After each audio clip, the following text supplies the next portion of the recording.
Good morning everyone. 27 फरवरी 2024 2:35 पे हुई आज मेरी सुबह।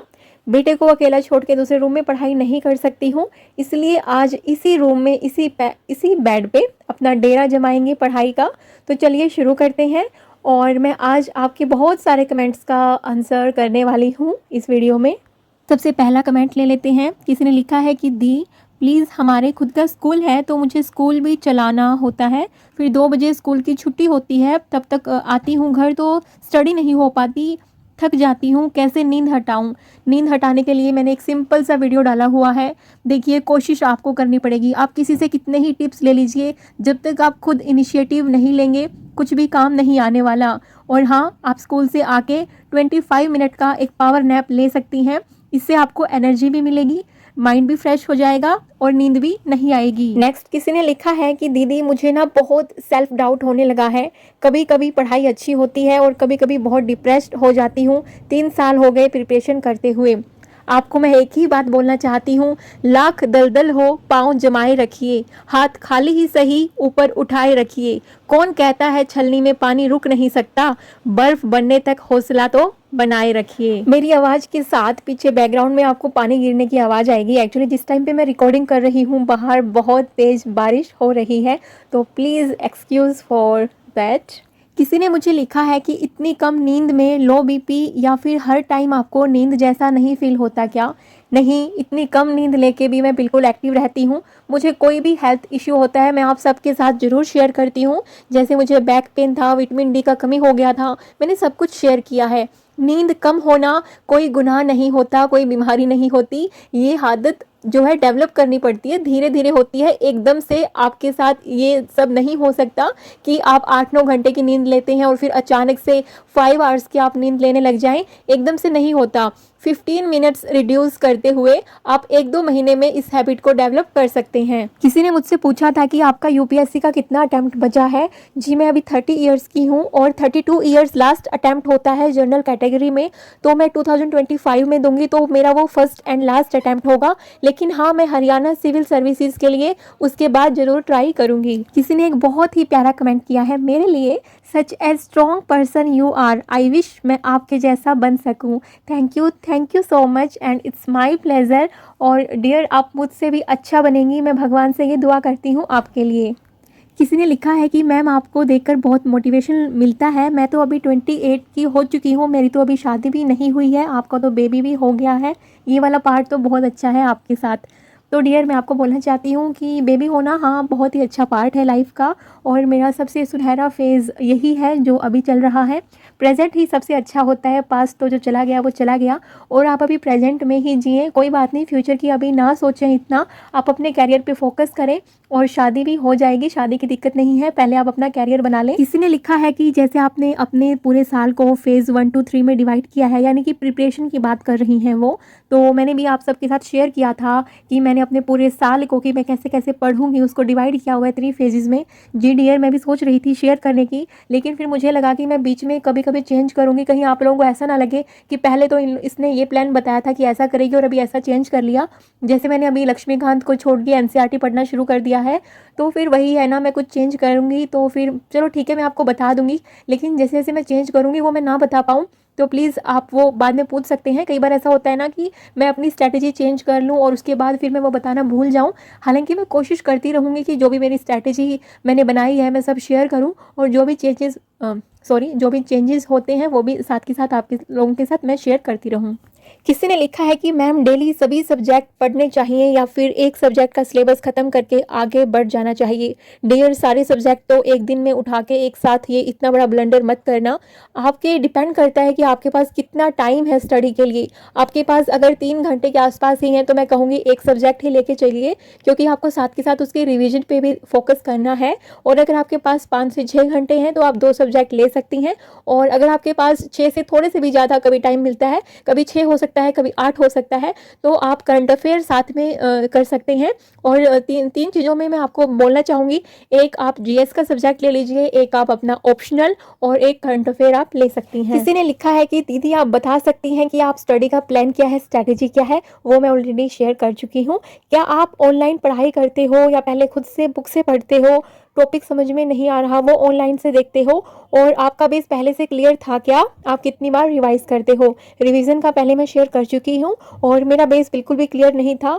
इंजीनियरिंग मैंने किया हुआ है और ये ह्यूमैनिटी सब्जेक्ट बिल्कुल भी नहीं थे टच में, और मैं ऑनलाइन से भी पढ़ाई करती हूँ, बुक से भी पढ़ाई करती हूँ। कोई टॉपिक समझ में नहीं आता तो मैं ऑनलाइन ज़रूर उसको देख लेती हूँ। जैसे अपने स्कूल टाइम में, कॉलेज टाइम में होता था ना कि टीचर हमें समझा देते थे, फिर हम खुद से पढ़ाई कर लेते थे, फिर हम रिवाइज़ कर लेते थे। तो सेम ऐसा ही करती हूँ। कोई टॉपिक समझ में नहीं आता वो ऑनलाइन देख लेती हूँ, फिर खुद से समझ लेती हूँ और फिर उसको जब भी टाइम मिलता है रिवाइज़ ज़रूर कर लेती हूँ। उसी दिन, जिस दिन पढ़ा है उस दिन तो रिवाइज़ बिल्कुल मस्ट है करना, नहीं तो नेक्स्ट डे आपको सिर्फ 20-30% याद रहेगा, 70% तक आप भूल ही जाओगे। रिवीजन करने का एक और मैं बेस्ट तरीका आपको बताती हूँ जो मैंने इन दिनों में अपनाया है, कि जैसे ही आप कोई टॉपिक पढ़ते हैं उसको तुरंत रिवाइज़ कर लीजिए। इससे क्या होगा, आपकी सेकंड रीडिंग तुरंत हो जाएगी और आपके नोट्स भी साथ में बन जाएंगे। आपके मन पे, दिमाग पे ये बर्डन नहीं रहेगा कि अरे यार अभी तो मैंने सिर्फ रीडिंग की है, अभी तो नोट्स बनाना बाकी है। अच्छा, आप सबको याद होगा मैंने अपनी कम्युनिटी पे पोस्ट किया था वो राम नाम की बुक। एक्चुअली वो किसी ने डिमांड की थी कि आप प्लीज़ जहाँ पे राम नाम लिखती हैं उस बुक का एक पिक्चर आप शेयर कर दें, वो मैंने कम्युनिटी पे शेयर किया था। उसका रीज़न पूछा था बहुत सारे लोगों ने कि मैं क्यों लिखती हूँ।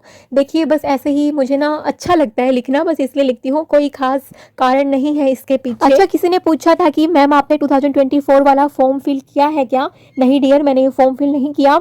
एक बार मेरे ऊपर भूत सवार हुआ था स्टार्टिंग में, लेकिन फिर मुझे लगा कि इन सब के लिए तो मुझे अपना वर्क फ्रॉम होम छोड़ना पड़ेगा, इंडिपेंडेंसी बहुत ज़रूरी है, वो मैं छोड़ना नहीं चाहती थी, इसलिए मैंने वो स्किप कर दिया क्योंकि बहुत थोड़ा टाइम था। जनवरी में मैंने स्टार्ट किया था तो 24 वाला अटैम्प्ट जोश में देना मुझे सही नहीं लगा। इससे अच्छा है कि मैं 2025 वाला अटैम्प्ट दूं, अपनी तैयारी के साथ दूं, उसके बाद फेलियर मिले या सक्सेस, फिर कोई रिग्रेट नहीं होगा। अच्छा, आप सब मुझसे ना सोशियोलॉजी की बुक्स के बारे में पूछते रहते हैं जो कि मेरा ऑप्शनल सब्जेक्ट है। मैंने उसकी सारी बुक्स अपनी ऑनलाइन ऑफलाइन रिसोर्सेज आपके साथ कम्युनिटी पे पोस्ट कर दिए हैं, आप उसको चेकआउट कर सकते हैं। किसी ने लिखा है, हेलो दीदी, मैं हरियाणा से हूँ, मैंने यूजीसी नेट एग्जाम क्वालिफाई किया है और एचपीएससी असिस्टेंट प्रोफेसर वैकेंसी का वेट कर रही हूँ। सबसे पहले एग्जाम क्वालिफाई करने के लिए कॉन्ग्रेचुलेशन डियर। और फिर ये लिखती हैं कि बट अभी तक कोई नोटिफिकेशन नहीं आया है तो अब स्टडी करने का मन भी नहीं करता, बहुत कंफ्यूज हूँ, पूरा साल इस वैकेंसी का वेट करूँ या फिर किसी एग्जाम की प्रिपरेशन शुरू कर दूँ। आपके साथ मैं शेयर करती हूँ एचपीएससी हरियाणा सरकार का मामला। हमारी जो भर्ती है कंप्यूटर साइंस टीचर की कोर्ट केस में लटक रही है, तो प्लीज़ हरियाणा सरकार पे इन पे कोई भी भरोसा मत करिएगा। आपके पास जो भी टाइम है उसको यूटिलाइज करिएगा। जो आप जिस भर्ती का वेट कर रही हैं, जो निकलनी होगी तब निकल जाएगी, लेकिन साथ के साथ अपने किसी और एग्जाम की आप तैयारी जरूर करते रहिएगा। किसने लिखा है कि मैम मैं आपकी वीडियो पहली बार देख रही हूँ, मेरा भी मन करता है कि मैं कुछ पढ़ाई करूँ लेकिन कोई मुझे सपोर्ट करने वाला नहीं है, मैं बुक्स कहाँ से लाऊंगी, कैसे तैयार करूँ, कुछ समझ में नहीं आता, please ma'am please help me. Dear, आप एक काम कर सकती हैं, अगर आपका, मुझे ये नहीं पता कि आप अपने मायके में हैं या ससुराल में हैं, लेकिन आपके मैसेज को पढ़ के, आपके कमेंट को पढ़ के मुझे ऐसा रियलाइज़ हो रहा है कि आप अपने ससुराल में हैं। देखिए, आप एक काम कर सकती हैं, अपने हस्बैंड से बात कर सकती हैं, अपने फैमिली मेम्बर से बात कर सकती हैं। और मैं एक बात बताना चाहती हूँ, बेटी होने का कर्ज चुकाया, अब बहू होने का फ़र्ज निभा रही है, आज भी कहीं किसी कोने में वो छुपकर अपने सारे ख्वाब छुपा रही है। जी, छुपकर अपने ख्वाब मत छुपाइए, पहले बेटी होने का फ़र्ज निभाते हैं हम, अपने घर को छोड़कर ससुराल चले आते हैं हम, और उसके बाद बहू होने का फ़र्ज़ तो हम निभा ही रहे हैं, उसको मुझे एक्सप्लेन करने की भी नीड नहीं है। आप सब जानते हैं, बखूबी जानते हैं कि कैसे हम अपना फ़र्ज़ निभाते हैं, लेकिन हमें छुपकर अपने ख्वाब छुपाने की ज़रूरत नहीं है, हमें किसी कोने में बैठ के रिग्रेट करने की ज़रूरत नहीं है। अगर आपको किसी की हेल्प की नीड है, अपनी फैमिली मेम्बर की, तो आप पहला कदम, पहला हाथ खुद बढ़ा लीजिएगा। फिर भी आपकी हेल्प नहीं करते हैं, जैसे ही आपको टाइम मिलता है, जो भी बुक है, रिसोर्सेज हैं, उनसे आप शुरू कर दीजिए। और अगर आपको ऐसा लगता है कि फिर भी ऐसा नहीं हो रहा, तो आप मुझे मेल में अपना एड्रेस सेंड कर सकती हैं, मैं आपको बुक सेंड करवा दूंगी। लेकिन फिर वही बात है, बुक तो मैं आपको सेंड करवा दूं, लेकिन फिर उससे आपके घर में लड़ाई झगड़े ना हो जाएं। तो डियर, सबसे पहले आप अपने फैमिली मेम्बर से प्लीज़ बात करिएगा, और क्या पता आपकी मेहनत को देख के वो हाँ कर दें। किसी का मैसेज आया था कि मुझे पढ़ाई के लिए हस्बैंड बिल्कुल भी सपोर्ट नहीं करते हैं। हस्बैंड सपोर्ट नहीं करते हैं, आप अपनी मेहनत उनको दिखाइएगा, मेहनत से पत्थर भी पिघल जाते हैं, और फिर वो तो आपके हस्बैंड हैं, उनको ज़रूर समझ में आएगा, लेकिन थोड़ा टाइम लगेगा। आप एकदम से ये मत सोचिए कि पहले दिन आपने कोई बुक उठाई, अपनी मेहनत दिखाई और वो पिघल जाएंगे। आप ऐसा करते रहिए 2-3 महीने, और जैसे भी टाइम मिले, टाइम निकाल के आप घर के काम करते हुए उनको खुश रखते हुए कोशिश करिएगा।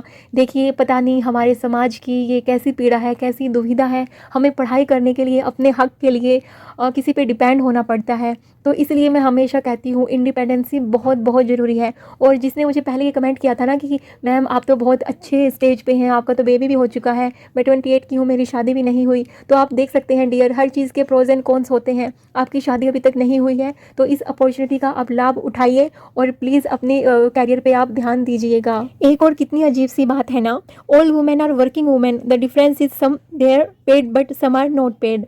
बहुत सारी वुमेन हैं जो घर का काम करती हैं और हमें लगता है कि वो वर्किंग वुमेन नहीं है, जबकि दुनिया में कोई भी वुमेन ऐसी नहीं है जो वर्किंग ना हो। फ़र्क सिर्फ इतना है कि जो घर का काम करते हैं उनको पे नहीं मिलती है। एक मुझे ना बार बार सवाल आता है कि हम सुबह कैसे उठें, आप इतना जल्दी कैसे उठ जाते हो।